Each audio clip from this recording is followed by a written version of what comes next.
Welcome once again to Lehto's Law. Here's Steve Lehto. Keith sent me a note and said, Steve, the Miami Herald has an article about the red light traffic ticket that made it to the Florida Supreme Court. And just hearing that sentence is music to my ears.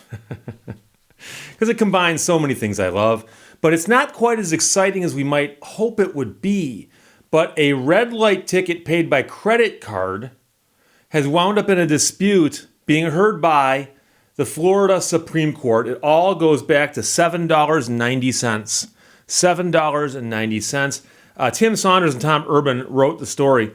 The Florida Supreme Court justices appeared skeptical recently of a potential class action lawsuit challenging credit card fees that a company collects from motorists caught on camera allegedly running red lights. We've talked about this before.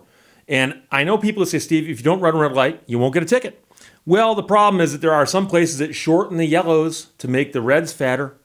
And, it's always tough when you have to go to court and fight a machine.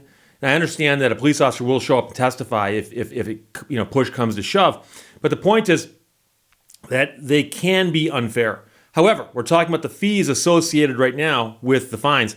Court heard arguments in a lawsuit filed by motorists against American Traffic Solutions, Inc., after the man was nabbed running a red light in 2018 in North Miami Beach. And again, this is the other problem, is these machines are often administered by private companies, meaning it's not actually like the local city that sets this up. They contract with somebody else, go, you guys take care of it. And the idea of them contracting out law enforcement does bother me on a theoretical level. So American Traffic Solutions has the contract to operate North Miami Beach's red light camera program, at least at the time this happened. And the man at the lawsuit's center contends that American Traffic Solutions collected an improper fee from him of $7.90 because he used a credit card to pay his $158 traffic fine. So it cost him $158 and $7.90 service charge. Now, some justices on the Florida Supreme Court pointed out recently that his decision to pay the fine by credit card, which caused him to pay the extra fine, could have been avoided if he'd paid by check or money order. And every time I mention checks, I get people from Europe in particular say, you guys still use checks? What are you, crazy? It's stupid. It's antique. It's old school. Well, yeah, but if you get a bill and you want to pay it with a good paper trail and you don't want to pay a service fee, you pay by check. So it's got potential, What you are complaining about is a $7.90 payment, and that is completely voluntary. One justice said to the man's attorney, you could avoid this by paying a different way. Similarly, the Chief Justice said a key factor is that the choice to make an electronic payment is entirely voluntary. Seems to me this idea that is at the core of your case is that people were forced to pay the fee. You say they were shaken down, they were robbed, but it looks like they did it as a choice. Now, one of the attorneys argued, in part, that the additional fee was not allowed by state laws aimed at having uniform traffic rules. And he said that American Traffic Solutions, who's a major player in the red light camera industry, can't require motorists to pay additional fees, and that it is an illusion that this is voluntary. There's $7.90 that is in ATS's hands. It should be in my client's hands, the attorney said. It was unlawful for them to impose an additional fee, fine, surcharge, or cost, and it's illegal to collect a commission. Red light cameras in Florida have long been controversial and have spawned a variety of legal challenges. Also, the legislature has repeatedly considered repealing a law that allows local governments to use red light cameras, though that repeal has not passed. I can tell you that most courts that I'm in have a counter where they collect money, cashier. And at that counter it says right there, we accept cash, checks, credit cards. And they accept credit cards. And sometimes they'll tell you there's a service fee for a credit card. But it's a choice you make. You can still pay by cash or check or credit card with a fee. Now, the man here filed the lawsuit in 2018 in federal court in South Florida, but a U.S. district judge sided with American Traffic Solutions in 2019 and dismissed the case. The plaintiff then took that decision to the 11th Circuit Court of Appeals, and a panel of the appeals court in February asked the Florida Supreme Court to help resolve questions about interpretation of state law in the case, a process known as certifying questions to the state court. That happens a lot also. So I know it's happened here in Michigan even recently, where a issue came before the district court, federal district court in Michigan. And federal courts on substantive state law issues have to follow state law.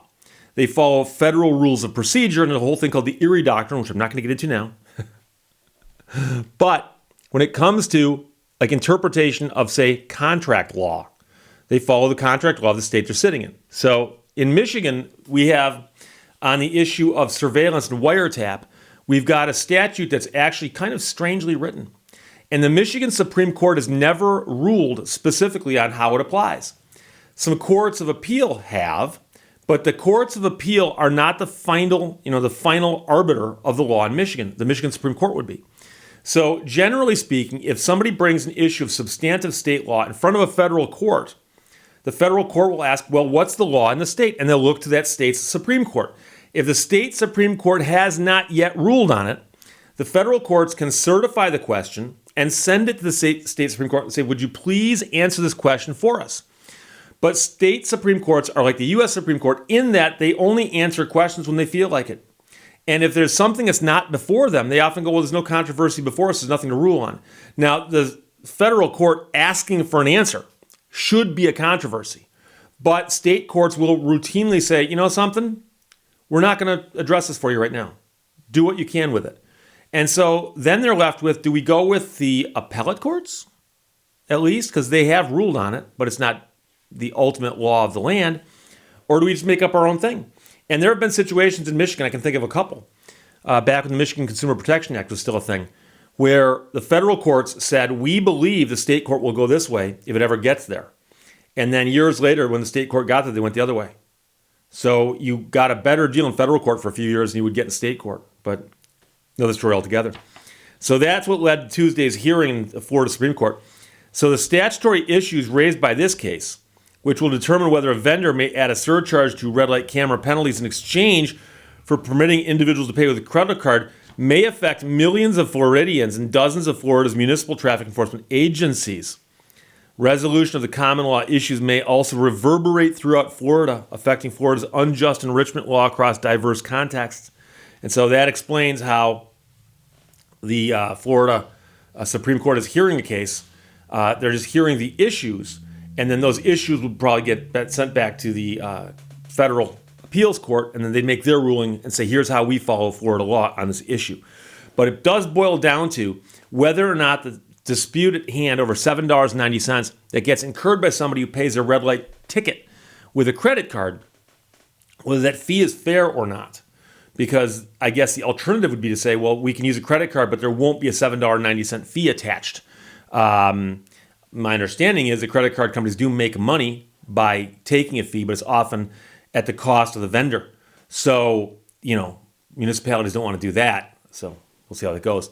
But as of right now, this issue is being hashed out by the Florida Supreme Court. It will then get sent over to the federal court, 11th Circuit, and it will wind its way through the courts over there. So it'll be a while before I have an update, but when I get one, I'll pass it along. This story from the Miami Herald, Jim Saunders and Tom Urban wrote it. Keith sent it to me. Thanks a lot. Red light ticket paid by credit card. Florida Supreme Court hears dispute over $7.90. Questions or comments? Put them below. Let's talk to you later. Bye-bye. Thank you for watching Lehto's Law. As a mountain, you can't grow, but as a human, I can.